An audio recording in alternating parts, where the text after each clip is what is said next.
ആഹാ, എല്ലാവരും വന്നോ? ഇന്ന് നമുക്ക് റെസ്റ്റോറന്റ് സ്റ്റൈൽ ഒരു ബട്ടർ ചിക്കൻ എങ്ങനെയാണ് തയ്യാറാക്കുന്നത് നോക്കിയാലോ.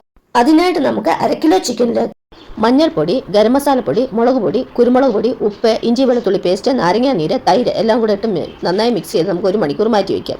ഇനി ഒരു പാനിനകത്തോട്ട് എണ്ണ ഒഴിച്ചൂടെ. ചൂടാകുമ്പോൾ ഗരം മസാല ഇടാം, 2 സവാള ഇട്ട് വഴറ്റാം, ഇഞ്ചിയും വെളുത്തുള്ളിയും കൂടെ അരിഞ്ഞെടുത്ത് ഇടാം, ഒരു പച്ചമുളക് ഇട്ടു, മീഡിയം സൈസ് 2 തക്കാളി, 1 ടീസ്പൂൺ കുരുമുളക്, 1 കൈപ്പിടി കാഷ്യൂനട്ട്, 1 സ്പൂൺ പെരിഞ്ചീരകം എല്ലാം കൂടി ഇട്ട് നന്നായിട്ടൊന്ന് വഴറ്റിയെടുക്കാം.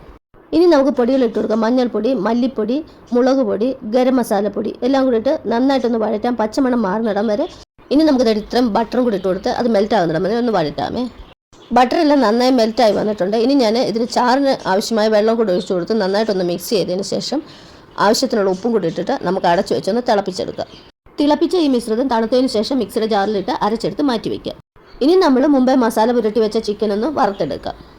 ഒത്തിരി നല്ലതായിട്ടൊന്നും മൂക്കണ്ട, ജസ്റ്റ് ഒന്ന് വെന്തെടുത്താൽ മാത്രം മതി. ഞാൻ ഇതിൻ്റെ ഈ പരുവത്തിനാണ് ഇതെല്ലാം മൂപ്പിച്ചെടുത്തേക്കുന്നത്.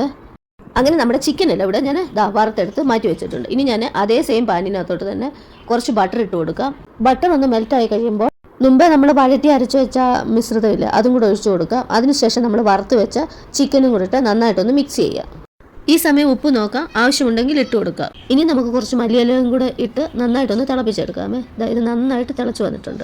ഇനി നമുക്കതിലോട്ട് 1 സ്പൂണ് ടൊമാറ്റോ കെച്ചപ്പും കൂട്ടിട്ട് നന്നായിട്ടൊന്ന് മിക്സ് ചെയ്ത് ഒന്നുകൂടെ ഒന്ന് തിളച്ചതിന് ശേഷം നമുക്ക് കുറച്ച് ഫ്രഷ് ക്രീമും കൂടെ ഒഴിച്ചു കൊടുത്ത് വീണ്ടും നന്നായിട്ടൊന്ന് ഇളക്കിയതിന് ശേഷം അല്പം കസ്തൂരി മേത്തിയും കൂടെ പൊടിച്ചിട്ട് നമ്മുടെ റെസ്റ്റോറൻറ്റ് സ്റ്റൈലിലുള്ള ബട്ടർ ചിക്കൻ റെഡി.